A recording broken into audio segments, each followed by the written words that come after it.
আজকে ভীষণ গরম পড়েছে রে, পাখা দিয়েও কাজ হচ্ছে না, হাঁকায় ফ্যান ছাড়া থাকাই যাবে না এমন অবস্থা। হ্যালো এভরিওয়ান, কেমন আছেন সবাই? অবশ্যই ভালো আছেন, আল্লাহর রহমতে আমরাও ভালো আছি, আপনারাও ভালো থাকেন। যে গরম পড়ছে অবশ্যই সাবধানে থাকবেন। আর আম কাঁঠাল খাইলে তো আরও বেশি গরম লাগবে। এই যে গরমের সময় আরও বেশি গরম, কাঁঠাল পাকা আম পাকা গরম লাগছে। তো এক কথা দুই কথা হতে হতে ওই যে ওরা বারান্দায় বসে আছে সবাই মিলে, আমার স্বামীও দেখেন বসে আছে।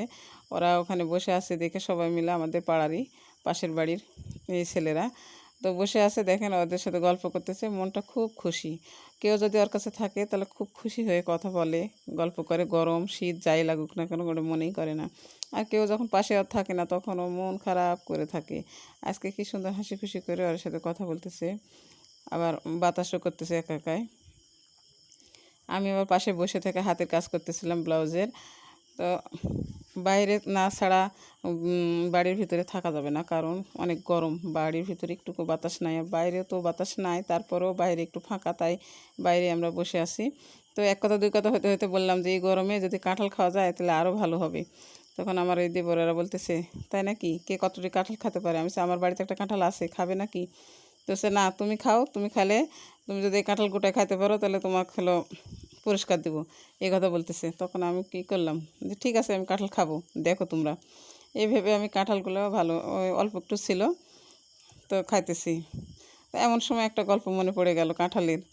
ওদের সাথে গল্প করতে করতে আমার ওই সেই কথাটা মনে পড়ে গেল, কারণ আমার দাদা বলতো যে কোনো কিছু করার আগে, কিছু খাইলে কিন্তু, কিছু দেখতে গেলে কিন্তু, কোথাও বেড়াতে গেলে আমার দাদা সবসময় আমাদের গল্প শোনাতো, আমাদের ভাই বোনকে।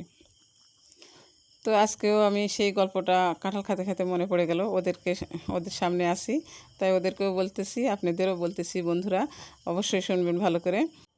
দুই বন্ধু ছিল, হঠাৎ করে একদিন বললো, চলো বন্ধু কাঁঠালের সময় কাঁঠাল খেয়ে আসি। তো কোত্থেকে তো বাজারে চলো, যে কাঁঠাল পছন্দ হবে সেই কাঁঠালই খাবো। তখন এক বন্ধু বেশি চালাক, তখন বলতেছে যে চলো বন্ধু কাঁঠাল কিনি। বলে কাঁঠাল পাকা একটা কিনে নিয়ে এসে মাঠের মধ্যে বসছে, বসে বলতেছে, লাও খাওয়া হোক দুজনে, কে কটি খাইতে পারে। তখন যে বন্ধুটা চালাক সেই বন্ধুটা বলছে, ঠিক আছে বন্ধু, খাওয়া শুরু করা হোক। এমন সময় এই চালাক বন্ধুটা বলতেছে, বন্ধু তোমার মা মারা গেছে, আমার তো দেখা হয়নি, কিভাবে তোমার মা মারা গেল? তখন সেই বন্ধুটা, বোকা বন্ধুটা, তখন শুরু করলো গল্প, যে বন্ধু আমার মা এরকম এরকম অবস্থা ছিল, এত এত সমস্যা, চিকিৎসা করতে পারিনি, অনেক হ্যান ত্যান গল্প করতে লাগলো, দুঃখের গল্প তখন বলতে লাগলো।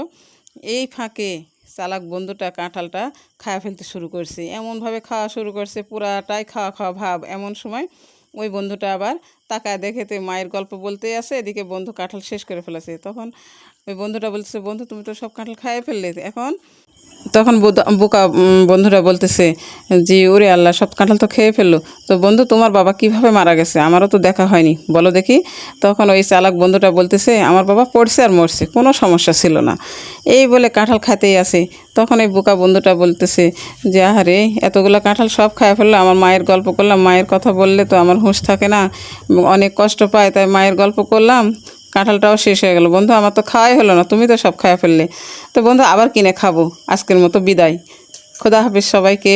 অবশ্যই আমার এই পেজে একটা ফলো দিয়ে দিবেন, আর ইউটিউব থেকে যারা দেখতেছেন অবশ্যই একটা সাবস্ক্রাইব করে দিবেন। বন্ধুরা সবাই ভালো থাকবেন, সুস্থ থাকবেন, খোদা হাফেজ সবাইকে।